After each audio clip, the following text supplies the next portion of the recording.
नमस्ते दोस्तों, स्वागत है आपका हिंदी नॉवल स्टोरी एक्सप्लेनर में, जहां हर कहानी एक नई दुनिया का दरवाज़ा खोलती है। यहां आपको सिस्टम, रोमांस और मैजिक जैसी अलग अलग तरह की कहानियां मिलेंगी जो आपको एक जादुई और रोमांचक सफ़र पर ले जाएंगी। तो आइए इस अद्भुत सफ़र में आगे बढ़ते हैं।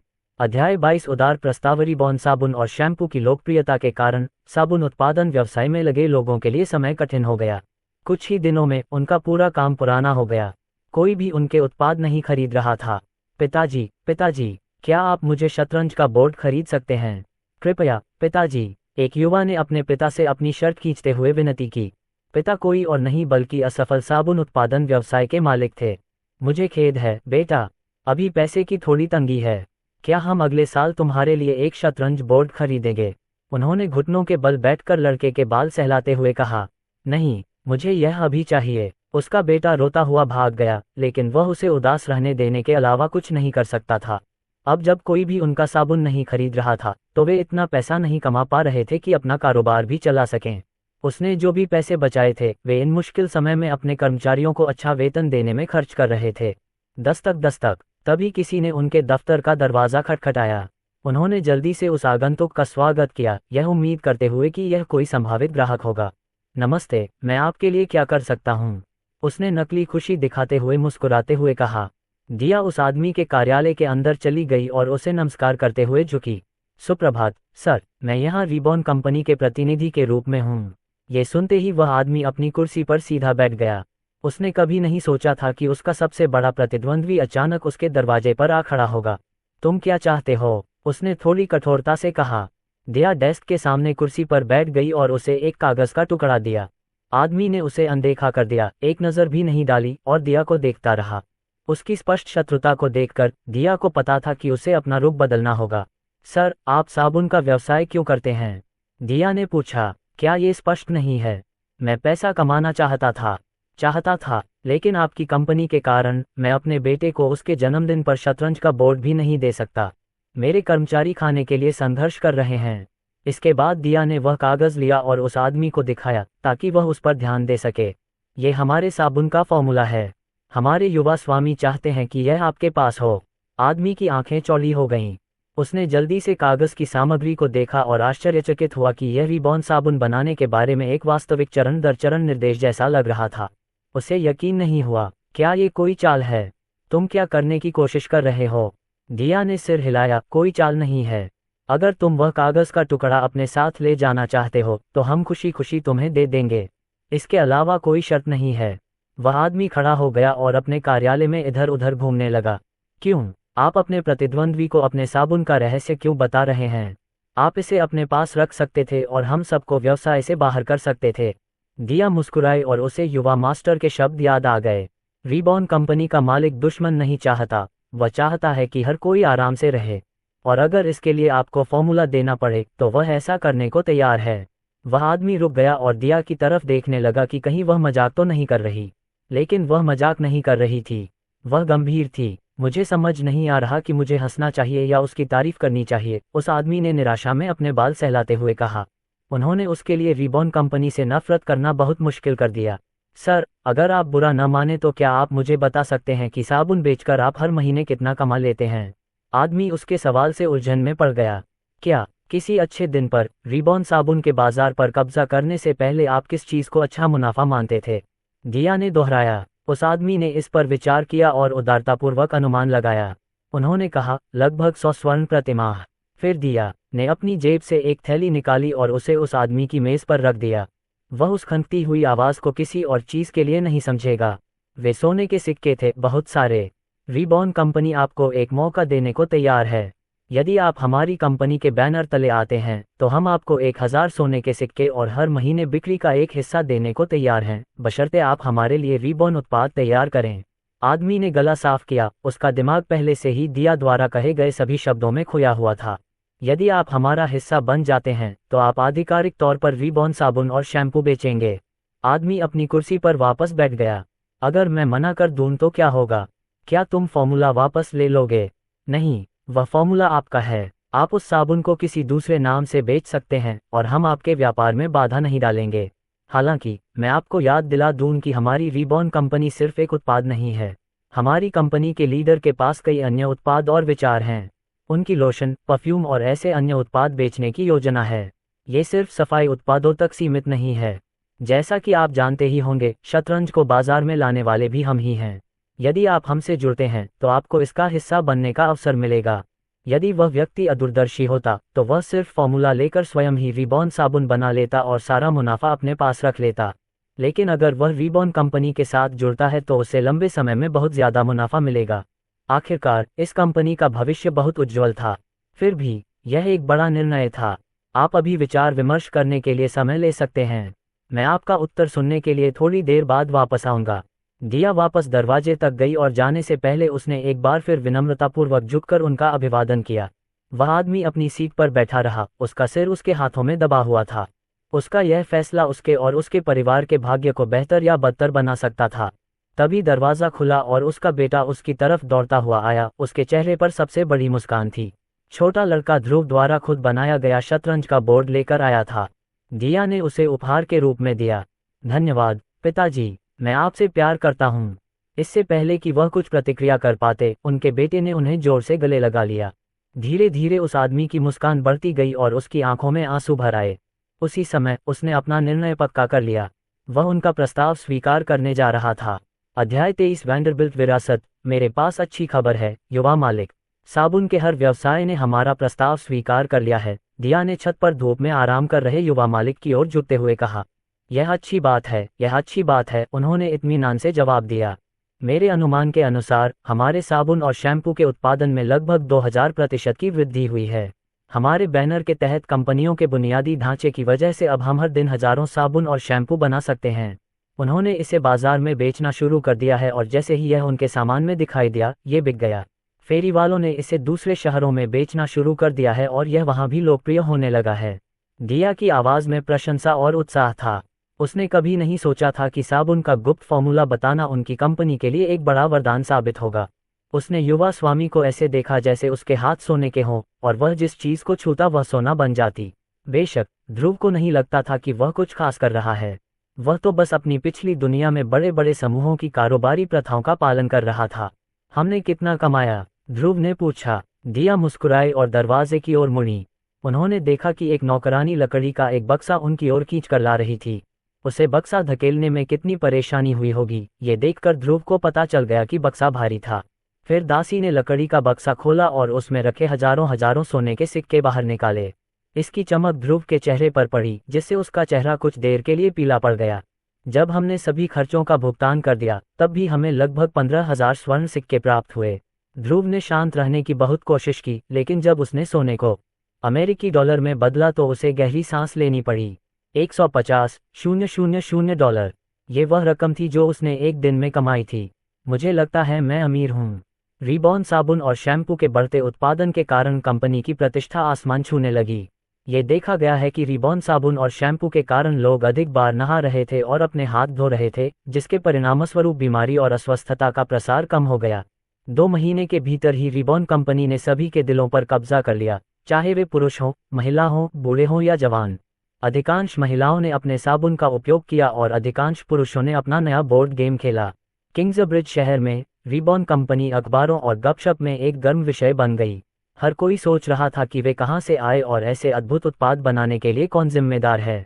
इस बारे में बहुत सी अटकलें लगाई जा रही थीं, जैसे कि इसका मालिक भविष्य का जादूगर हो सकता है, एक ऋषि जो 1000 साल तक पहाड़ों में रहता था, या फिर एक साधारण व्यक्ति जिसकी प्रतिभा की कोई सीमा नहीं है।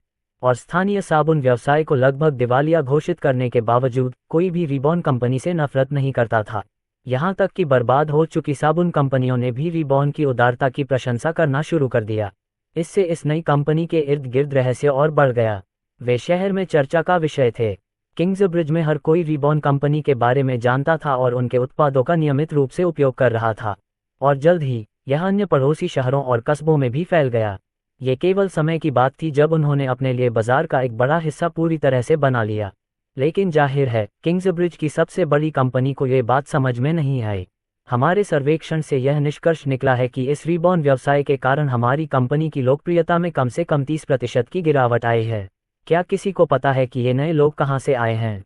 क्या ये हमारे अन्य प्रतिद्वंद्वियों की चाल है? नहीं, वे भी हमारे जैसा ही महसूस कर रहे हैं। सूट पहने हुए वृद्ध प्रतिष्ठित व्यक्तियों का एक समूह एक लंबी मेज पर बैठा था और अपने हाथों में रखी रिपोर्टों पर नजर डाल रहा था। ये स्पष्ट था कि यह बैठक पहले से तय नहीं थी, क्योंकि ज्यादातर पुरुष काफी थके हुए और नींद से वंचित दिख रहे थे। उनमें से ज्यादातर ने अपनी बनियान के बटन भी ठीक से नहीं लगाए थे।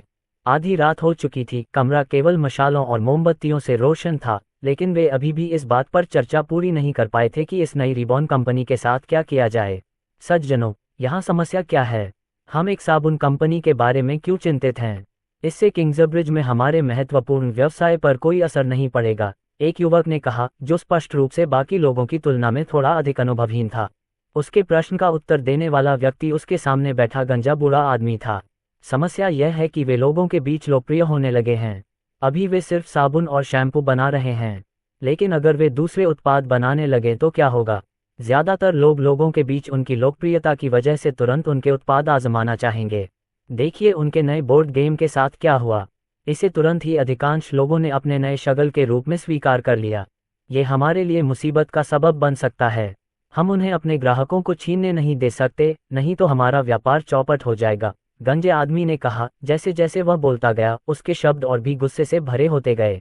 हम क्या करेंगे? ये सवाल हर किसी के दिमाग में था, और कमरे में सिर्फ एक ही व्यक्ति था जिसका जवाब मायने रखता था, और वह था किंग्सब्रिज और उसके पड़ोसी शहरों की सबसे बड़ी कंपनी का मालिक।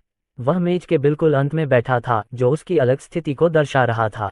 वह आदमी खड़ा हो गया, उसकी पीठ सीधी थी और उसका आसन ठोस था। वह अकेला ऐसा व्यक्ति था जिसका सूट पूरी तरह से साफ था, उस पर किसी तरह की सिलवट या गंदगी का कोई धब्बा नहीं था, जबकि अन्य लोग थे। उन्होंने स्पष्ट शब्दों में कहा, हम कुछ भी नहीं कर सकते। लेकिन राजीव, इससे विरासत पर असर पड़ेगा। क्या तुम अपने पिता की पूरी संपत्ति के लिए लड़ना नहीं चाहते? दाढ़ी वाले बूढ़े आदमी ने पूछा। राजीव ने जवाब दिया, वेंडरबिल्ट कंपनी के उत्तराधिकार के लिए लड़ने की मेरी कोई योजना नहीं है। हाँ, ये सही था। किंग्सब्रिज की सबसे बड़ी कंपनी के मालिक और रिबॉन कंपनी के मौजूदा प्रतिद्वंद्वी कोई और नहीं बल्कि ध्रुव के पिता थे। आखिरकार, ये व्यवसाय ही था जिसने वेंडरबिल्ट नाम को सबसे पहले प्रसिद्ध बनाया। इसी व्यवसाय ने उन्हें दुनिया का सबसे अमीर परिवार बनाया। अधिक सटीक रूप से कहा जाए तो ये राजीव के पिता या ध्रुव के दादा थे, जिन्होंने वेंडरबिल्ट नाम का निर्माण किया और इसे आज की वैश्विक शक्ति में बदल दिया। और वर्तमान में संपूर्ण वेंडरबिल्ट कंपनी की विरासत के लिए लड़ाई चल रही थी, ये जानने के लिए कि उनका उत्तराधिकारी कौन हो सकता है। ध्रुव के दादा ने अपने बच्चों को उपकंपनियां दे दी और उन्हें अपने तरीके से उनका प्रबंधन करने दिया। राजीव को किंग्सब्रिज और उसके निकटतम कस्बों में स्थित सभी वेंडरबिल्ट व्यवसाय प्राप्त हुए। उनके अन्य रिश्तेदारों को विदेश में या अलग अलग देशों में कंपनियां मिलीं। वे सभी दुनिया के हर व्यवसाय पर अपना वर्चस्व बनाए रखने के लिए वेंडरबिल्ट नाम का प्रबंधन करते रहे। लेकिन अलग अलग कंपनियों का प्रबंधन करने और अलग अलग स्थानों पर रहने के बावजूद वेंडरबिल्ट नाम के वंशजों का एक लक्ष्य समान था, जो भी अपनी कंपनी को एक पावरहाउस में बदल देगा, वही संपूर्ण वेंडरबिल्ट संपत्ति का उत्तराधिकारी होगा। अध्याय 24 संपत्ति पर वापसी। राजीव वर्मा पूरी तरह थके हुए मन और शरीर के साथ बैठक कक्ष से बाहर निकले। शहर से बाहर होने के कारण उन्हें अपने गेस्ट हाउस तक ले जाने के लिए गहरी रात में एक गाड़ी पकड़नी पड़ी। जब वह घर के अंदर गए तो उनकी कुछ नौकरानियों और बटलरों ने उनका स्वागत किया, लेकिन उन्होंने उन्हें संक्षिप्त अभिवादन दिया और तुरंत मुख्य शयन कक्ष में चले गए। उसने दरवाज़ा खोला और देखा कि उसकी पत्नी इशिता वर्मा अभी अभी वॉशरूम में नहाकर आई थी। उसके शरीर से फूलों की एक अद्भुत खुशबू आ रही थी और यह उसके दिमाग में मौजूद तनाव और थकान को मिटाने के लिए काफ़ी थी। हनी, ये रिबॉन साबुन और शैम्पू अद्भुत है, जैसा कि वे कहते हैं, इशिता ने प्रशंसा करते हुए कहा और तौलिए से अपने बाल सुखाए। प्रिय, तुम्हें पता है कि वे हमारे प्रतिस्पर्धी हैं, है न? राजीव ने कड़वी मुस्कान के साथ कहा। हालांकि रिबॉन कंपनी उनके व्यवसाय को प्रभावित करने लगी थी, फिर भी वह उनके अद्भुत उत्पादों की प्रशंसा करने से खुद को नहीं रोक पाए। उनकी पत्नी उनके सफाई उत्पादों की दीवानी थी, जबकि वह खुद भी रिबॉन शतरंज के प्रशंसक थे। तुम्हें इसकी परवाह नहीं है ना? इशिता ने उसकी बाहों में सिमटते हुए कहा। राजीव मुस्कुराया। हाँ, जब तक हमारे पास आराम से रहने के लिए पर्याप्त पैसा है, मैं इस जीवन से संतुष्ट हूँ। मुझे वेंडरबिल्ट की पूरी संपत्ति के लिए अपने भाइयों और बहनों से झगड़ा करने की जरूरत नहीं है। इशिता मुस्कुराई और बिस्तर पर उसे और भी कसकर गले लगा लिया। यही कारण था कि वह उससे प्यार करती थी। क्या हम जल्दी घर जा सकते हैं? मुझे अपने प्यारे बेटे की बहुत याद आती है। लगभग 4 महीने हो गए थे जब से उसने उसके प्यारे गालों को चुटकी से दबाया था और उसमें वापसी के लक्षण दिखने लगे थे। हम जल्द ही घर आ जाएंगे। जैसे ही रिबॉन कंपनी के साथ यह काम खत्म हो जाएगा, हम जा सकेंगे। दोनों एक क्षण के लिए चुप हो गए और अपने कमरे में मोमबत्तियां जलने दीं। प्रिय, मुझे चिंता है कि हमारे प्रिय ध्रुव का क्या होगा। राजीव ने गहरी सांस ली। चूंकि उसने तय कर लिया था कि वह विरासत के लिए नहीं लड़ेगा, इसका मतलब था कि ध्रुव को अब पहले जैसी आर्थिक मदद नहीं मिलेगी। आखिरकार जब विरासत किसी और को दे दी गई तो वे वैंडरबिल्ट परिवार के सभी व्यवसाय को नियंत्रित करेंगे, जिनमें वे व्यवसाय भी शामिल हैं जिन्हें राजीव वर्तमान में प्रबंधित कर रहे थे। इसका मतलब ये था कि ध्रुव के पास बड़े होने पर विरासत में ज्यादा कुछ नहीं होगा। यही एक मुख्य कारण था कि राजीव हर दिन हर पल कड़ी मेहनत करता था। वह ध्रुव के लिए कम से कम एक बड़ी विरासत बनाना चाहता था, भले ही इसका मतलब ये हो कि उसे हर समय घर से दूर काम करना पड़े और बचपन में उसके साथ समय बिताने का मौका न मिले। राजीव ने आश्वासन दिया, मैंने जो पैसा बचाया है वह उसके जीवन को बिना किसी खर्च के चलाने के लिए पर्याप्त होगा। उसके स्कूल या प्रशिक्षण का सारा खर्च वहन किया जाएगा। लेकिन इससे माँ की चिंता कम नहीं हुई। फिर भी मैं चाहता हूँ कि ध्रुव को इस दुनिया में सबसे अच्छी जिंदगी मिले। वह एक वैंडरबिल्ट है, उसे पैसों की बिल्कुल भी चिंता नहीं करनी चाहिए। क्या हम कुछ ऐसा कर सकते हैं जिससे तुम्हारे पिता हमारे ध्रुव के लिए विरासत में से कुछ बचा सकें? ध्रुव के कई रिश्तेदार उससे उम्र में काफी बड़े थे, जिसका मतलब था कि अगर उसके दादा कुछ विरासत छोड़ते भी तो वह केवल उसके बड़े रिश्तेदारों को ही मिलती। लेकिन अगर राजीव अपने पिता के बारे में कुछ जानते थे तो वह ये कि वे किसी भी चीज से ज्यादा कौशल को महत्व देते थे। एक रास्ता है, अगर ध्रुव तलवार, जादू या किसी और चीज में कोई प्रतिभा दिखाता है तो मेरे पिता के पास उसे एक बड़ी विरासत छोड़ने का कारण होगा। हालांकि उस व्यक्ति को प्रभावित करना एक कठिन काम था जिसने वैंडरबिल्ट नाम को जमीन से ऊपर उठाया था। यदि ध्रुव अपने दादा को प्रभावित करना चाहता था तो उसे अद्वितीय प्रतिभा का धनी होना होगा। उसमें मेरे जीन्स हैं, वह पृथ्वी के जादू में अवश्य ही प्रतिभाशाली होगा, इशिता ने कहा। उसकी आंखों में आशा की किरणें उभर रही थीं। हाँ प्रिय, राजीव ने कहा और उसे सांत्वना देने के लिए उसके बालों को सहलाया। हालांकि उन्होंने ऐसा कहा, लेकिन उन्हें पता था कि ध्रुव के पृथ्वी जादू में अद्वितीय प्रतिभा बनने की संभावना न के बराबर थी। यहाँ तक कि 6 सितारा जादूगर होने की क्षमता होना भी पर्याप्त नहीं था। उसे 7 सितारा जादूगर की क्षमता रखने की आवश्यकता थी। लेकिन प्रतिभाशाली लोग भी उस स्तर तक पहुंचने में असफल रहते हैं। उनकी एकमात्र उम्मीद यही थी कि जब वह 10 साल का हो जाएगा तो वह जाग जाएगा, तभी उसकी प्रतिभा सामने आएगी और उम्मीद है कि वह अपने पिता को प्रभावित करने के लिए पर्याप्त होगी। दिन बीतते गए और अंततः चीजें इतनी व्यवस्थित हो गईं कि राजीव और लिडिया अपने घर लौट आए। वे कुल मिलाकर 4.5 महीने के लिए अपने घर से बाहर थे, लेकिन लिडिया के लिए ये सालों जैसा लग रहा था। जंगल से गुजरते समय उसके हाथ बेसब्री से उनकी गाड़ी की खिड़की पर थपथपा रहे थे। फिर जब पेड़ कम होने लगे तो उसे आखिरकार दूर से अपने घर की एक झलक दिखी। उसकी मुस्कान और बढ़ गई जब उसने कल्पना की कि उसका प्रिय मिचेक उसे गले लगाकर घर में स्वागत कर रहा है। लेकिन जब उसने दूर से उनके महलों को देखा तो उसकी मुस्कान धीरे धीरे कम हो गई। हालांकि ऊपरी तौर पर वह जगह वैसी ही दिख रही थी जैसी उसके जाने के समय थी, लेकिन उसे ऐसा लग रहा था जैसे सब कुछ बदल गया है। हवा में एक खास तरह का माहौल था जिसे वह समझा नहीं सकती थी। उसकी माँ की इंद्रियां झंझना रही थीं। उसे किसी चीज से जलन हो रही थी, हालांकि उसने अभी तक ये भी नहीं देखा था कि क्या गड़बड़ है। क्या कोई बात है? राजीव ने पूछा। लिडिया ने फिर खिड़की की ओर इशारा करते हुए कहा, क्या तुमने किसी से उस अजीब सी दिखने वाली इमारत को बनाने के लिए कहा था? हवेली के बगल में एक पत्थर की संरचना थी जो अंदर से बाहर तक भाप छोड़ रही थी। राजीव ने आंखें मूंदकर गर्म झरनों पर भी ध्यान दिया। नहीं, मैंने किसी को ऐसा बनाने का आदेश नहीं दिया। मुझे तो ये भी नहीं पता कि ऐसा है।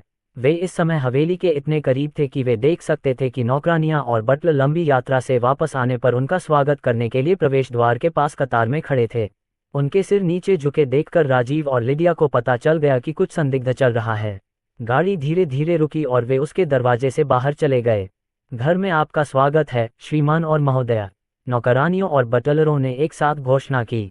लिडिया ने उनकी उपेक्षा की और तुरंत सबसे महत्वपूर्ण प्रश्न पूछा, मेरा छोटा लड़का कहाँ है? अध्याय 25 ध्रुव की प्रतिभा। ओह माँ, पिताजी, आप यहाँ हैं। ध्रुव हवेली से बाहर आया और सबसे सहज अभिवादन किया। ऐसा लग रहा था जैसे उसके माता पिता उसे सख्त निगाहों से नहीं देख रहे थे। क्या तुम समझा सकते हो कि यहाँ क्या हुआ?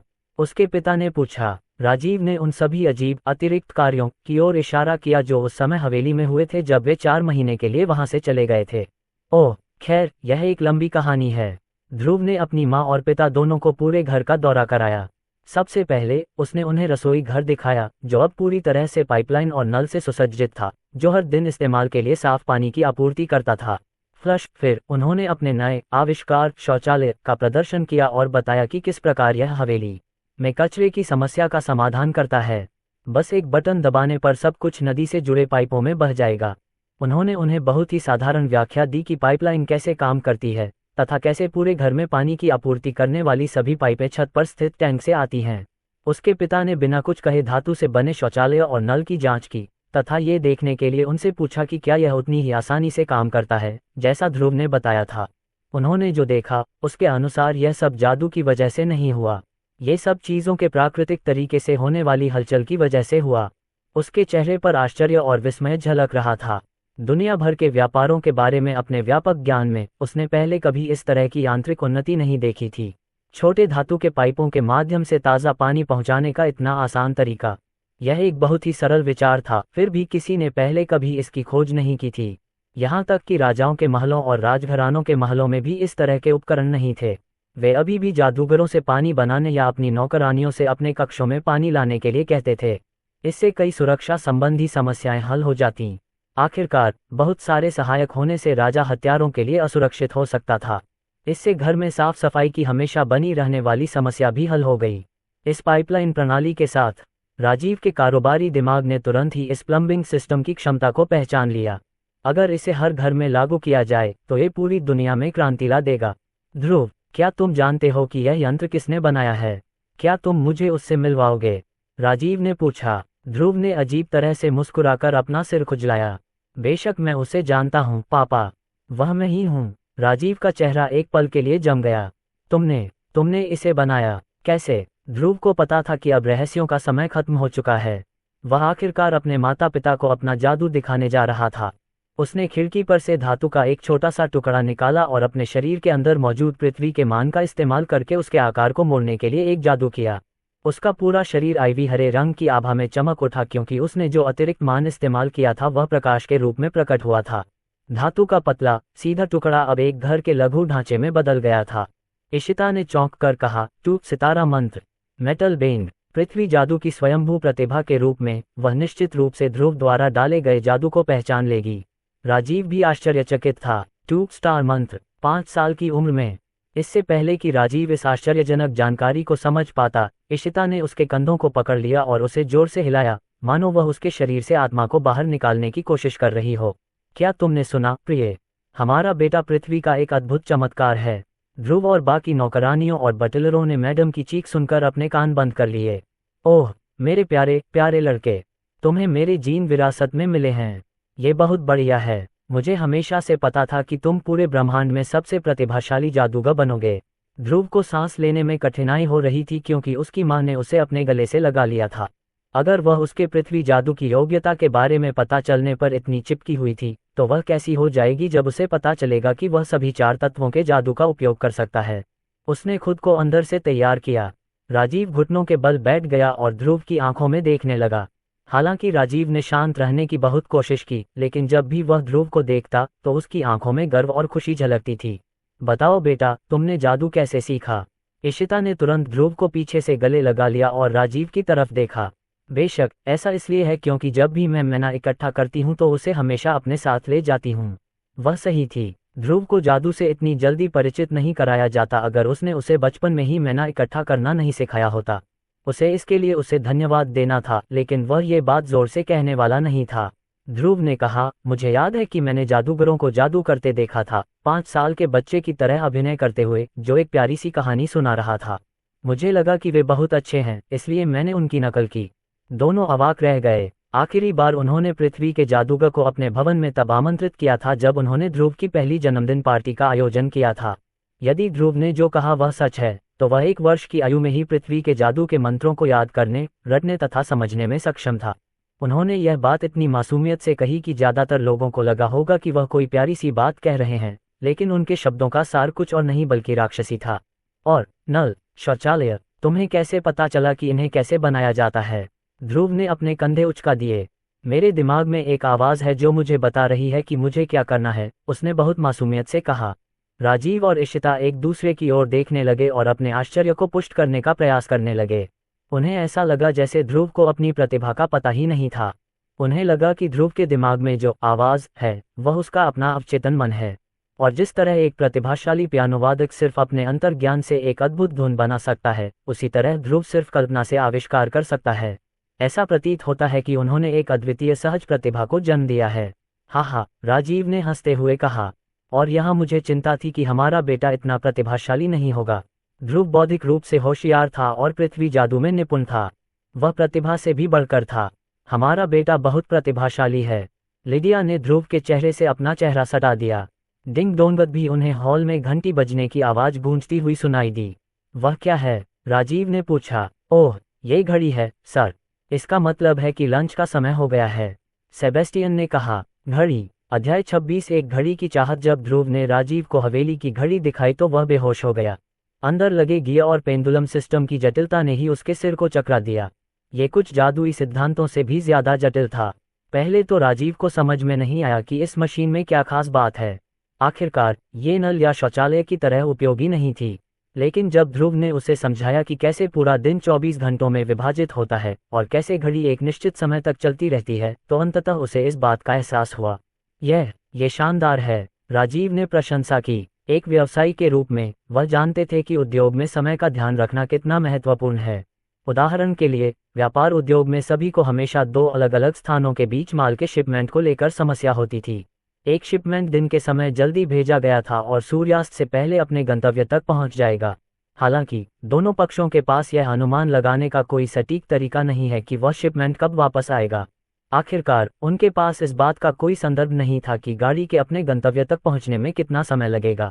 हाँ, वहाँ धूप घड़ी और घंटे घड़ियां तो थीं, लेकिन वे बहुत असंगत थीं। लेकिन इस घड़ी के साथ हर कोई इस बात पर सहमत हो सकता था कि शिपमेंट कब पहुंचेगा। उन्हें पता था कि किंग्सब्रिज से अगले शहर तक शिपमेंट को पहुंचने में घड़ी में 4 टिक या 4 घंटे लगेंगे। इससे वाणिज्य में क्रांति आ जाएगी। और यह सिर्फ वह एप्लीकेशन था जिसके बारे में वह एक व्यवसायी के रूप में सोच सकता था। जनता के लिए इसके और भी कई सामान्य उपयोग थे। आहम, एक और बढ़िया काम बेटा। तुम्हारा काम वाकई अनोखा है, राजीव ने शांत भाव से कहा और कोशिश करते हुए कहा कि वह ज्यादा उत्साहित न लगे। राजीव को घड़ी के प्रति अपने उत्साह पर काबू पाना पड़ा। आखिरकार यह उसकी अपनी घड़ी नहीं थी।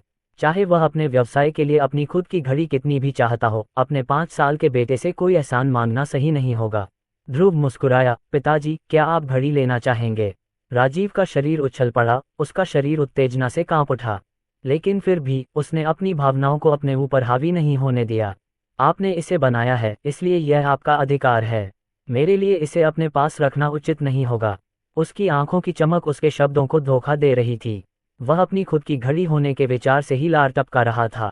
ठीक है पापा, ध्रुव ने अपने पिता की चिंता को टाल दिया। मैं आपके लिए एक बना सकता हूँ। बस दिक्कत यह है कि मेरे पास अभी पर्याप्त कच्चा माल नहीं है। राजीव ने ध्रुव की ओर देखा। क्या तुम्हें यकीन है? उसने कहा, उसके स्वर में उत्सुकता झलक रही थी। इशिता अपने पति की बाहों में सिमट गई और उसे चिढ़ाते हुए बोली, फुफुफु, दिखावा बंद करो बेटा। मुझे पता है कि तुम अपने लिए एक चाहते हो। फिर वह ध्रुव की ओर मुड़ी। सामग्री की चिंता मत करो बेटा। मैं चाहती हूँ कि तुम वह घड़ी बनाओ और हमें दिखाओ कि तुमने ये शानदार कलाकृति कैसे बनाई। इशिता की प्रेरणा राजीव से बिल्कुल अलग थी। वह अपने बेटे को पृथ्वी पर जादू करते देखना चाहती थी, ताकि वह खुद देख सके कि उसका 5 वर्षीय बेटा पृथ्वी पर जादू करने में कितना माहिर है। चून की घड़ी बनाने में कुछ दिन लगने थे, इसलिए ध्रुव ने दौरा जारी रखा और अपने माता पिता को अपनी नवीनतम रचना, गर्म पानी के झरने दिखाए। वे हवेली से बाहर निकले और उसके बगल में स्थित भाप उगलते पत्थर की इमारत में चले गए। नौकरानियों और बटलरों ने तुरंत उन्हें गर्म पानी के झरने में प्रवेश करने में सहायता की, तापमान को गर्म रखने के लिए आग को हवा दिया और उन्हें अंदर जाने के लिए उचित पोशाक दिखाए। नौकरानियों ने लिडिया की मदद की जबकि बटलरों ने राजीव की सहायता की। यह विदेशों में मिलने वाले गर्म स्नान की याद दिलाता है, राजीव ने गर्म पानी के झरनों की भाप को अपने चेहरे पर लगने देते हुए कहा।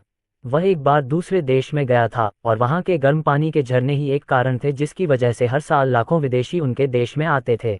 उसने कभी नहीं सोचा होगा कि ध्रुव उनके गर्म पानी के झरनों जैसा कुछ बना सकता है, जबकि इस जगह के आसपास कोई ज्वालामुखी भी नहीं था। यह आरामदायक है, राजीव ने स्नान में डूबते हुए कहा। ये केवल गर्म पानी के झरने ही नहीं थे जिन्होंने उनके शरीर के तनाव और थकान को दूर किया, बल्कि यह भी तथ्य था कि उनका बेटा एक असाधारण प्रतिभाशाली व्यक्ति था जिसे दुनिया में फलने फूलने में कोई परेशानी नहीं होगी। अब उन्हें इस बात में कोई संदेह नहीं था कि ध्रुव के दादाजी उसके लिए कोई विरासत छोड़ जाएंगे या नहीं। बूढ़े व्यक्ति ध्रुव के आविष्कारों में चतुराई को पहचान लेंगे और भविष्य में और भी चीजें बनाने के लिए तुरंत उसे पैसे देंगे। राजीव को ये जानकर राहत मिली कि उनका बेटा प्रतिभाशाली है। ध्रुव उन समस्याओं के लिए अभिनव समाधान बनाने में सक्षम था जिन्हें बुद्धिजीवी हजारों सालों तक नहीं समझ पाए थे। अगर कोई समाधान था तो वह मुख्य रूप से जादू और मंत्रों से ही संभव था। लेकिन ध्रुव ने सरल भौतिकी के साथ बहता पानी बनाने में सफलता प्राप्त की। इसका मतलब ये था कि इस आविष्कार का उपयोग हर कोई कर सकता था, चाहे वह गरीब हो या अमीर। भविष्य में तुम अच्छा करोगे बेटा। ध्रुव अपने पिता के बगल में गर्म पानी के झरने में आराम कर रहा था। किसी कारण से ध्रुव को लगा कि राजीव उसे कुछ बताना चाह रहा है, लेकिन उसने तय किया कि वह इस बारे में जानने के लिए बहुत छोटा है। ध्रुव, तभी इशिता की आवाज दो गर्म झरनों के बीच की दीवार के बीच से गूंज उठी। पिता और पुत्र दोनों घबरा गए, क्योंकि उन्हें पता था कि आगे क्या होगा। इशिता अपने शरीर पर तौलिया लपेटे हुए गर्म पानी के झरने के पुरुष वर्ग की ओर दौड़ती हुई आई। क्या हुआ माँ? ध्रुव ने यथासंभव मासूम दिखने की कोशिश करते हुए पूछा। मैंने ये क्या सुना है कि तुम नौकरानियों के साथ नहा रहे हो? उसने मुस्कुराते हुए पूछा, फिर भी उसकी आंखें खून से रंगी हुई थीं। ओह, यह अस्वीकार्य है। तुम उनके साथ नहाते हो और मेरे साथ नहीं। तुम अभी हमारे पास गर्म पानी के झरने के किनारे आ जाओ। जब उसने सोचा कि वह महिलाओं के अनुभाग में स्नान करने से छूट पा सकता है, उसने नौकरानियों से कहा कि वे उसकी मां को इस बारे में न बताएं, लेकिन ऐसा लग रहा था कि उसकी मां जादूगरनी से बेहतर पूछताछ करने वाली थी। और यह मत सोचो कि तुम मुझे अपने गालों पर चुटकी लेने की इजाजत देकर बच सकती हो। इशिता ने अपनी कमर पर हाथ रखते हुए कहा। वह गंभीर थी। वह जानता था कि इस स्थिति से बाहर निकलने के लिए वह केवल एक ही काम कर सकता था। उसने अपना हाथ उठाया और पानी की एक गेंद, एक छोटी चट्टान और एक टिमटिमाती हुई लौ की कल्पना की, तथा हवा का उपयोग करते हुए उन्हें अपने हाथों के चारों ओर घुमाया। देखो माँ, मैं सभी 4 तत्वों को डाल सकता हूँ। अध्याय 27 चौगुन कोर। ध्रुव ने ये कम करके आंका था कि चतुर्भुज तत्व निपुणता की अपनी विश्वविख्यात प्रतिभा की घोषणा के बाद उसे कितनी प्रशंसा मिलेगी। उसके माता पिता तुरंत गर्म पानी के झरनों से बाहर आ गए और उससे उसकी जादुई प्रतिभा के बारे में गहनता से पूछताछ की। हालांकि 4 मूल तत्व मंत्रों की अभिव्यक्तियां दिन की तरह स्पष्ट थीं, इशिता और राजीव को अपनी आंखों पर यकीन ही नहीं हुआ। आखिरकार दुनिया के मौजूदा 9 सितारा ग्रैंड विजार्ड में भी इस तरह की प्रतिभा नहीं थी जब वह 5 साल का बच्चा था। ये कल्पना करना भी अकल्पनीय था कि एक बच्चा, जिसे बचपन में जादू के बारे में कुछ भी नहीं सिखाया गया था, वास्तव में ब्रह्मांड के सभी मुख्य तत्वों को नियंत्रित करने की प्रतिभा रखता था।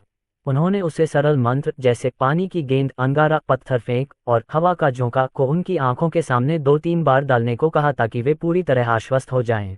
फिर भी उन्हें ऐसा लग रहा था जैसे वे सपना देख रहे हों। इसकी पुष्टि करने के लिए उन्होंने किंग्सब्रिज के मैजिक टॉवर से एक 5 सितारा जादूगर को आमंत्रित किया ताकि वह आकर ध्रुव की चारों तत्वों में प्रतिभा का मूल्यांकन कर सके। 4 घंटे बाद जादूगर हवेली में आया और मूल्यांकन शुरू किया। राजीव आगे पीछे घूम रहा था जबकि इशिता अपने नाखून चबा रही थी, क्योंकि वे जादूगर को अपनी छड़ी उठाते और ध्रुव की ओर निरीक्षण मंत्र डालते देख रहे थे। मैं यहाँ तुम्हारे मन का मूल्यांकन करने आया हूँ, जादूगर ने ध्रुव से ऐसे कहा जैसे वह कोई बच्चा हो जिसे लाड़ प्यार की जरूरत हो। वैंडरबिल्ट्स के विपरीत, जो तत्काल पुष्टि चाहते थे, जादूगर को कोई जल्दबाजी नहीं थी। ये पहली बार नहीं था जब किसी आशावादी माता पिता ने ये देखने के लिए उसे काम पर रखा था कि क्या उनके बच्चे में रहस्यवादी कलाओं में असाधारण प्रतिभा है। ज्यादातर, अगर हर बार नहीं, तो बच्चे के पास सिर्फ औसत दर्जे की प्रतिभा होती थी, जो 5वें तारे के दायरे से नीचे फंसने के लिए नियत थी। जादूगर ने सोचा कि ध्रुव भी ऐसा ही होगा। जैसे ही प्रकाशमान उसके मूल से निकलकर बिजली की छड़ की तरह उसकी छड़ी की नोक पर इकट्ठा हुआ, उसके और ध्रुव के बीच दूधिया सफेद तरल पदार्थ से बना एक रहस्यमय पर्दा प्रकट हुआ। ध्रुव के शरीर में जो भी मानस कोर था, वह सफेद स्क्रीन पर एक चमकदार रोशनी के रूप में दिखाई देता था, जिससे ये पुष्टि होती थी कि रहस्यमय कलाओं में उसकी कोई प्रतिभा थी, यदि कोई थी तो। जादूगर ने हौंफते हुए कहा और खुद को सीधा रखने के लिए एक कदम पीछे हट गया। आक्रामक जादू मंत्र का पता चला। चूंकि आप स्वेच्छा से निरीक्षण के लिए सहमत हैं, इसलिए जादुई मंत्र को आपके शरीर से गुजरने की अनुमति है। जादू का विश्लेषण, जादुई सिद्धांत प्राप्त हुआ। मन को निरीक्षण, प्रकाश और अंधकार तत्व। ये जादू उपयोगकर्ता के लिए एक स्क्रीन बनाता है जिससे वह लक्ष्य के शरीर के माध्यम से देख सकता है और अंदर बन रहे मैनाकोर को देख सकता है। मैनाकोर तत्वों के अनुरूप अलग अलग रोशनी के रूप में दिखाई देंगे। ध्रुव को ये जानकर खुशी हुई कि उसके शरीर में मौजूद पत्थरों का वास्तविक नाम है मनकोर, तो इसे यही कहा जाता है। इससे भी महत्वपूर्ण बात यह है कि इस सब के माध्यम से उन्होंने जो सबसे अच्छी बात खोजी वह ये थी कि 4 मूल तत्वों के अलावा अन्य तत्व भी थे। उदाहरण के लिए, उसने जो नया 4 सितारा मंत्र सीखा था, उसके लिए उसे प्रकाश और अंधेरे मान की आवश्यकता थी, जो उसके शरीर में फिलहाल संग्रहित नहीं था। ऐसा प्रतीत होता था कि उन विशेष मन को एकत्रित करने के लिए किसी विशेष घटना की आवश्यकता थी, अन्यथा ध्रुव को अपने आसपास की दुनिया में स्वाभाविक रूप से ही वे मिल जाते। वह जादूगर से पूछना चाहता था कि वह प्रकाशमान कैसे एकत्रित कर सकता है, लेकिन वह आदमी इतना स्तब्ध था कि बोल भी नहीं पा रहा था। जादूगर, तुमने क्या देखा? राजीव ने घबराते हुए स्वर में कहा। जादूगर ने अपने शरीर से आश्चर्य को बाहर निकालने की कोशिश करते हुए एक बड़ा घूंट लिया, लेकिन हर बार जब वह ध्रुव के शरीर पर लगी सफ़ेद स्क्रीन पर चमकती 4 रोशनियों को देखता तो उसे ऐसा लगता कि वह बेहोश होने वाला है। एक जीवंत हरा प्रकाश, एक ज्वलंत लाल प्रकाश, एक गर्म भूरा प्रकाश और एक ठंडी चांदी जैसी रोशनी ध्रुव के निचले पेट पर चमक रही थी। 5 साल के बच्चे के शरीर के नीचे इन 4 रोशनियों का एक साथ मौजूद होना उतनी समस्याजनक नहीं थी जितनी कि उनसे निकलने वाली चमक थी। 4 मैनाकोर संतरे जितने बड़े थे।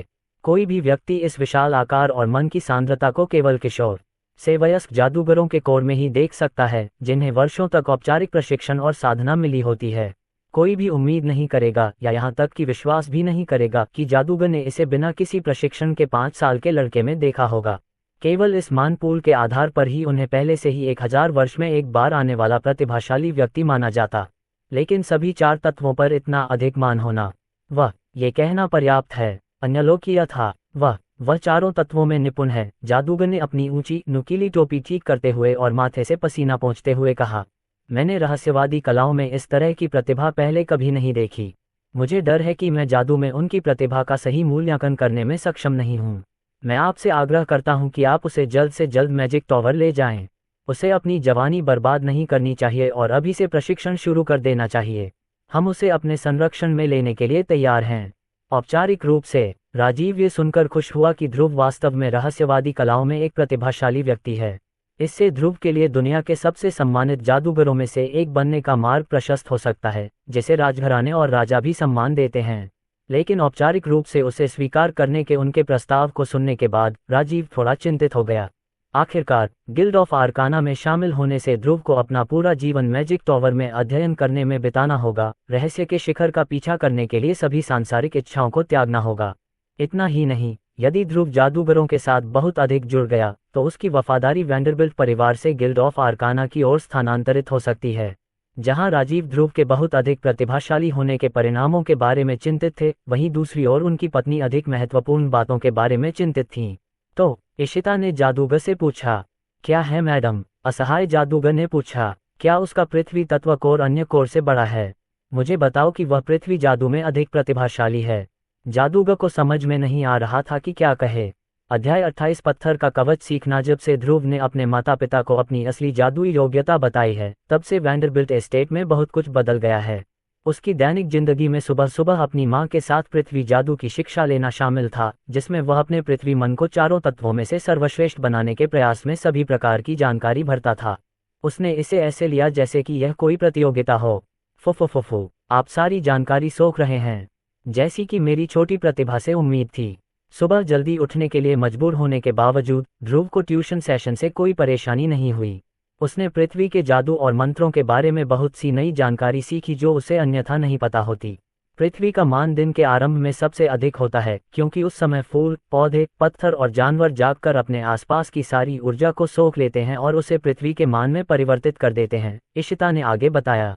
ये जानना दिलचस्प था कि पृथ्वी का मान इस दुनिया में रहने वाले प्राणियों से आया था। इसे समझाने का सबसे अच्छा तरीका इसकी तुलना जीवन के प्राकृतिक चक्र से करना होगा। पौधे सूर्य से प्रकाश को अवशोषित करते हैं और उसे ऊर्जा में परिवर्तित करते हैं। फिर जानवर उन पौधों को खाते हैं और उन्हें ऊर्जा के स्रोत के रूप में उपयोग करते हैं। उस ऊर्जा का कुछ हिस्सा खर्च हो जाता है जबकि कुछ हिस्सा बेकार हो जाता है। और पृथ्वी का मान भी। उसने उसे ये भी सिखाया कि कैसे सही तरीके से ध्यान करना चाहिए। कोई व्यक्ति अपने मूल को भरने के लिए जितना शुद्ध मन इकट्ठा कर सकता है, वह उतना ही अधिक जादुई उत्पादन प्राप्त कर सकता है। मन इकट्ठा करना या ध्यान लगाना एक ऐसी प्रथा थी जिसमें सभी जादूगरों को सबसे पहले महारत हासिल करनी होती थी।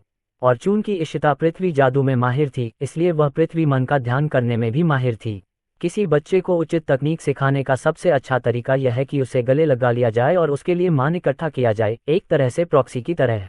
वह उसे मन एकत्रित करने के बारे में सिखाने के लिए बहुत उत्साहित थी, लेकिन जब उसे पता चला कि वह पहले से ही ध्यान लगाने में काफी निपुण है, तो वह तुरंत दुखी हो गई। पृथ्वी का मान और साथ ही अन्य 3 तत्व मान ध्रुव के छोटे से शरीर के चारों ओर बवंडर की तरह घूम रहे थे। बहुत समय नहीं लगा, इससे पहले कि सब कुछ उसके कोर में समा गया, उसका आकार थोड़ा सा बढ़ गया। बेशक ये सब श्रेया एक की बदौलत था। उसका निजी एआई सहायक उसके लिए मैना इकट्ठा करने का प्रभारी था, यहाँ तक कि जब वह सो रहा था, जब उसे सिखाने के लिए कुछ नहीं बचा तो उसकी माँ ने उसे कुछ मंत्र सिखाए। यह एक 2 सितारा मंत्र है जिसे स्टोन आर्मर कहा जाता है, इशिता ने कहा। जैसे ही उसने अपने हाथ फैलाए, उसके शरीर के चारों ओर एक भूरे रंग की आभा चमक रही थी।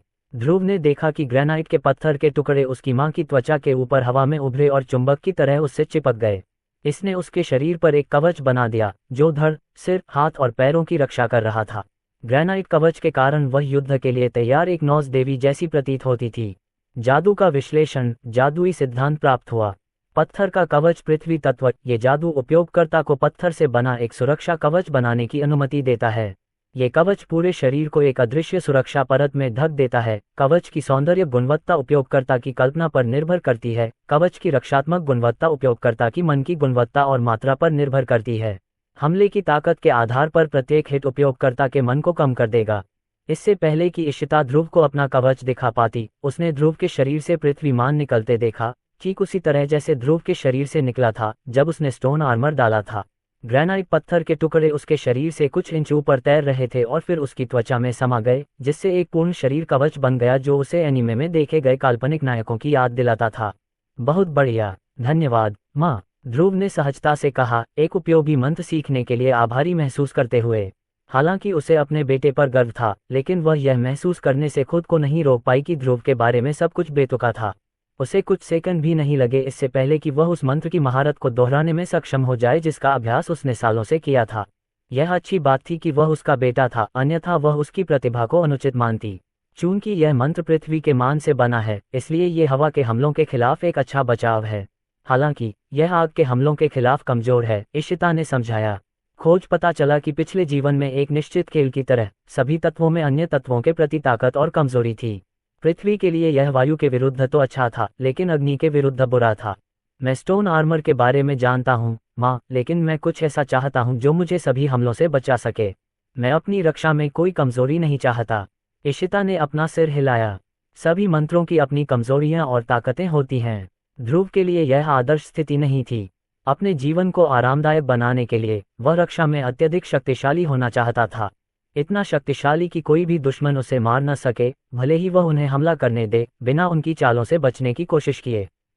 अगर पत्थर का कवच है तो क्या पानी का कवच भी है? ये निश्चित रूप से मुझे पत्थर के कवच के विपरीत आग से बचाएगा। उसने अपनी माँ से यह प्रश्न पूछा और जवाब मिला, हाँ। इसका नाम अलग है, लेकिन अवधारणा वही है। इसमें बस तत्व अलग हैं। उन्होंने घर बसाने से पहले के अपने साहसिक जीवन को याद करते हुए कहा, अगर यह सच है तो शायद मैं अपने शरीर पर सभी प्रकार के तात्विक कवच लगा सकता हूं और सभी नुकसानों से अपनी रक्षा कर सकता हूं। ध्रुव ने सोचा। श्रेया 1, क्या आप ऐसा मंत्र बना सकते हैं जो स्टोन आर्मर के समान हो, लेकिन अलग तत्वों में? क्षमा करें, इस समय मेरे पास मंत्र बनाने के लिए पर्याप्त जानकारी नहीं है। इस समस्या का समाधान बस और अधिक मंत्र देखना था। शुक्र है, वह जल्द ही मैजिक टॉवर का दौरा करने वाला था। उम्मीद है वह वहां से मुट्ठी भर मंत्र पा सकेगा। हे, वाटर आर्मर सीखने के लिए इंतजार नहीं कर सकता, ध्रुव ने खुद से कहा। दुर्भाग्य से ऐसा लग रहा था कि उसकी माँ के कान किसी उल्लू के कान जैसे संवेदनशील थे। ध्रुव ने कसम खाई कि उसने उसका सिर 180 डिग्री घूमते हुए देखा था जबकि वह उसे घूर रही थी। अब तुम क्या करोगे? मैंने नहीं सुना कि तुम मेरे रहते हुए जल मंत्र सीखना चाह रहे हो, है न? निश्चित रूप से नहीं। ध्रुव अजीब तरह से हंसा और धीरे से पीछे हट गया। उसे अब तक समझ जाना चाहिए था कि उसकी माँ कितनी अधिकारपूर्ण थी, यहाँ तक कि जादू के मामले में भी। उसने ये कहकर खुद को बचाने की कोशिश की कि वह कुछ और करने जा रहा है, लेकिन उसकी माँ ने तुरंत उसे हथकड़ी से पकड़ लिया। अध्याय 29 किंग्स ब्रिज। सुबह सुबह अपनी माँ के साथ ट्यूशन सेशन के बाद ध्रुव ने दोपहर का समय उस घड़ी को बनाने में बिताया जो वह अपने पिता को देने वाला था। चूंकि यह मशीन बनाने का उसका पहला मौका नहीं था, इसलिए वह घड़ी को थोड़ा छोटा बनाने में सक्षम था, जिससे ये पुरानी दादाजी घड़ियों की तरह दिखने लगी जो उसने अपने पिछले जीवन में देखी थीं। यह अभी भी बड़ी थी, लेकिन कैबिनेट जितनी बड़ी नहीं थी। घड़ी की लयबद्ध टिक टिक सुनकर उसके पिता उत्साह से चिल्लाए बिना नहीं रह सके। वो आदमी ने कहा। उसने अपने गरिमा में होने के सारे दिखावे छोड़ दिए। पेंडुलम को आगे पीछे झूलता देखकर वह आदमी सम्मोहित हो गया। वह अपने सिर को भी आगे पीछे झुलाने से खुद को रोक नहीं सका। ध्रुव ने देखा कि उसके पिता घड़ी के प्रति इतने जुनूनी हो गए हैं कि वे थोड़े मूर्ख लगने लगे हैं। क्या आपको यह इतना पसंद है, पापा? ध्रुव ने खुद से ही हंसते हुए कहा। उसने अपने पिता को कभी इस तरह से व्यवहार करते नहीं देखा था।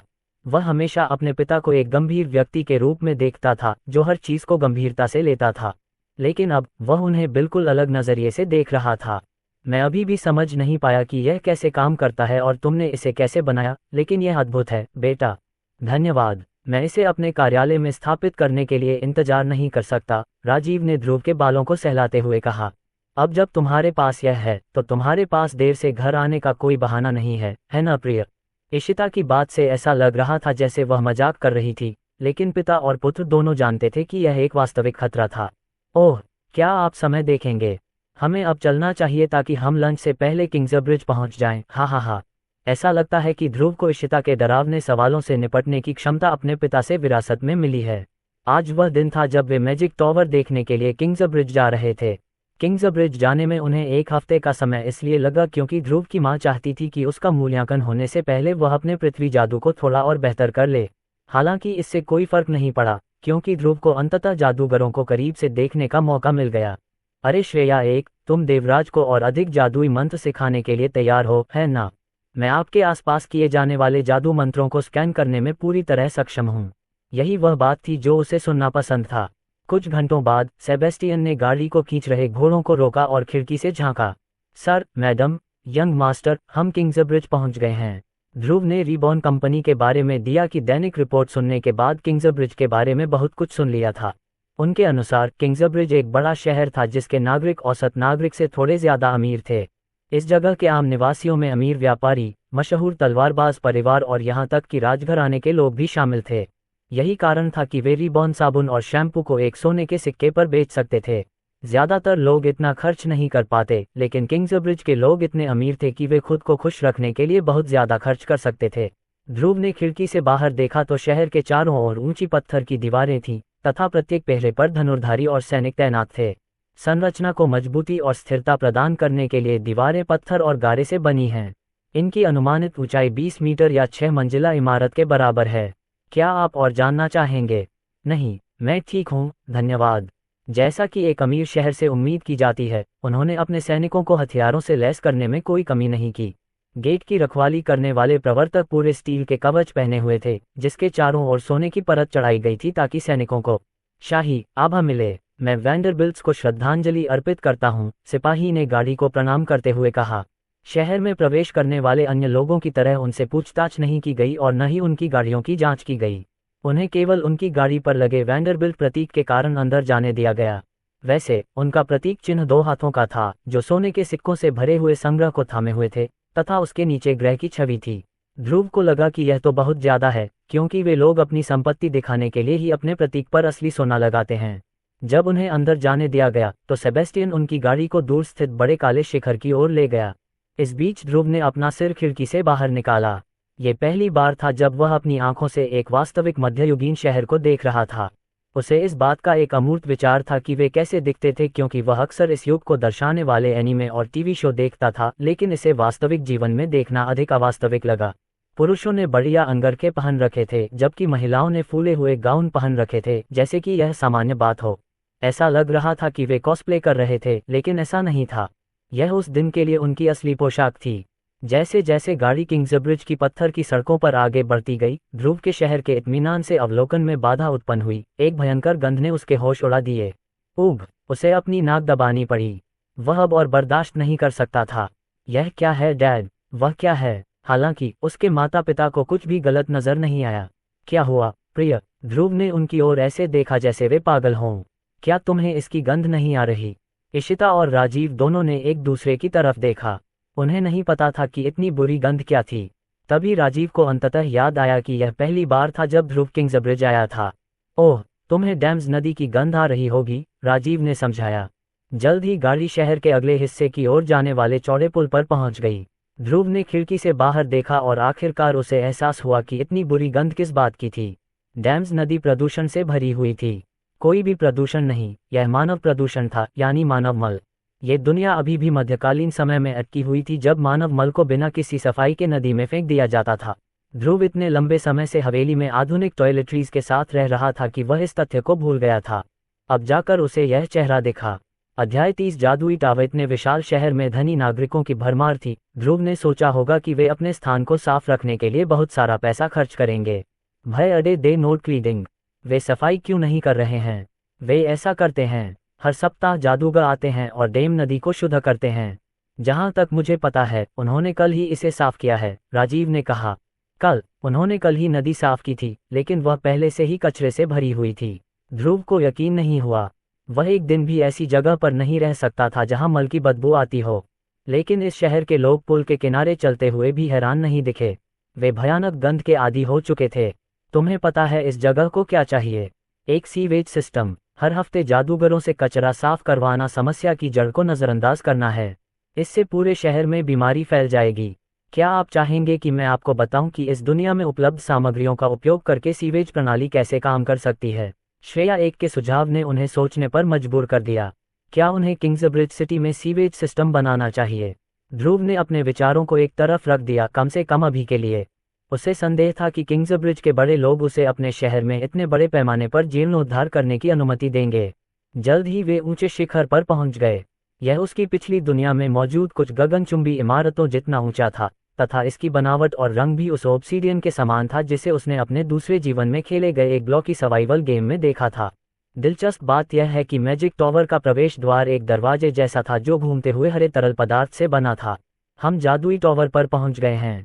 टॉवर मास्टर को हमारे आगमन की सूचना दे दी गई है और वह युवा मास्टर का स्वागत करने के लिए किसी को भेजेंगे, सेबेस्टियन ने गाड़ी का दरवाजा खोलते हुए कहा। ध्रुव तुरंत बाहर निकला और अपने शरीर को फैलाया। वह और अधिक उपयोगी मंत्र पाने के लिए इंतजार नहीं कर सकता था। कुछ सेकंड के बाद हरा पोर्टल चमक उठा, क्योंकि दूसरी ओर से एक आकृति बाहर आई। यह एक 20 साल की महिला थी जो हरे रंग का लबादा और काली नुकीली टोपी पहने हुए थी, जो इस दुनिया में जादूगरों की विशिष्ट पोशाक थी। उन्होंने कहा, सम्माननीय अतिथिगण, आपका स्वागत है। हम यहाँ टावर मास्टर से मिलने आए हैं। क्या वह यहाँ है? इशिता ने सीधे तौर पर पूछा।